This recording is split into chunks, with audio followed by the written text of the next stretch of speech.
Today, I'm going to walk you through my Sony FX6 Rig. Now, I originally ordered this camera in November of last year, and after a mere 7-month wait, it's finally arrived and I'm so excited.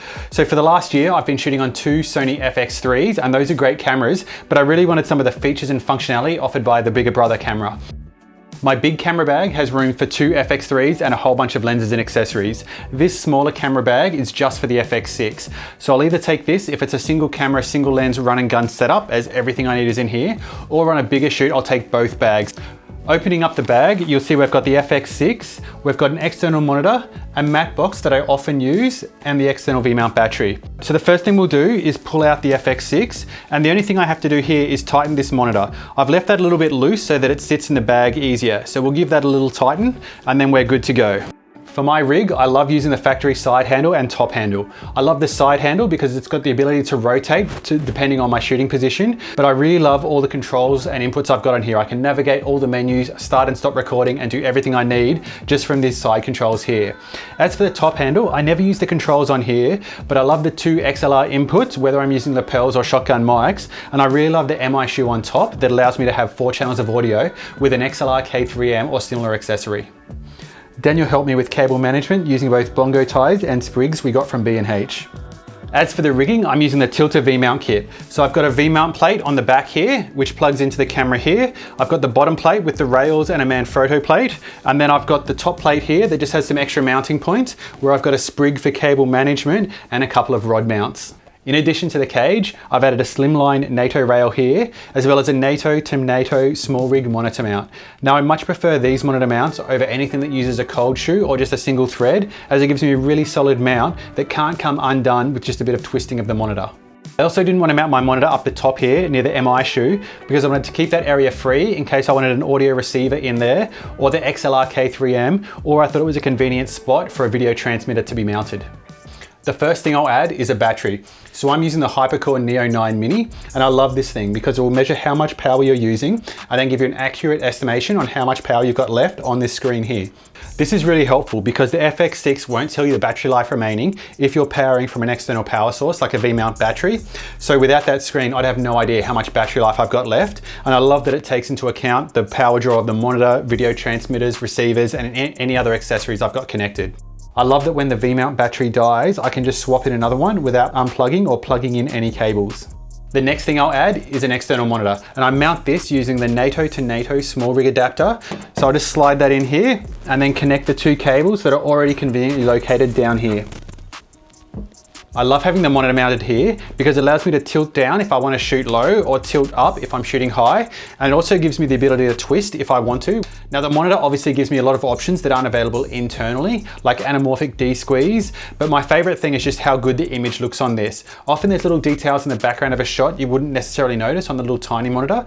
The other really cool thing about it is it really impresses the clients. Like, the colors on here are so nice. Whenever I'm playing back footage for them to review, they're always so amazed at how good it looks.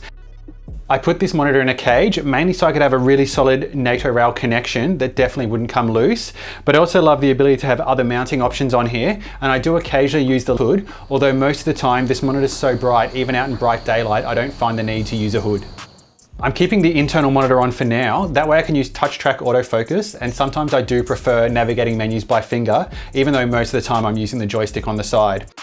Other mounting points I've got in this camera, aside from the MI shoe here, is this little cold shoe that I've added here. Now, this is where I'll usually put my Rode Wireless Go. I've also got a rod mount here, which I'll often use for a follow focus. Now, honestly, for the last few shoots I've been doing that were manual focus, I just used the focus wheel directly on the lens itself, like so, rather than using a follow focus, and I found that more comfortable for me personally. But I'm not sure if it's going to be a permanent part of my rig. The final part of my rig, and a part I don't always use, is the SmallRig Mini matte box.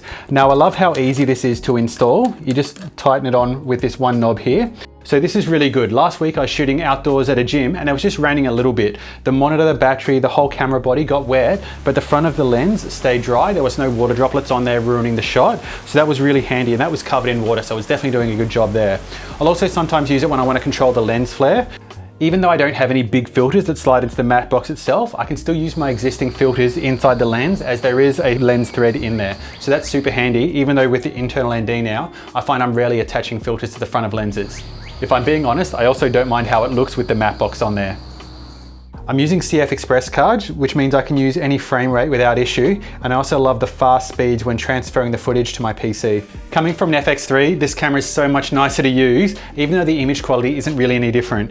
I love, as I'm moving around different environments, to be able to set the ND filter dynamically, not having to pull on and off filters like I was with my FX3.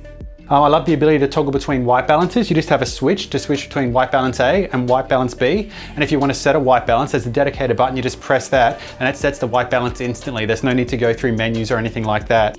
There's also physical knobs for volume control and just so many dials that changing any setting is super easy.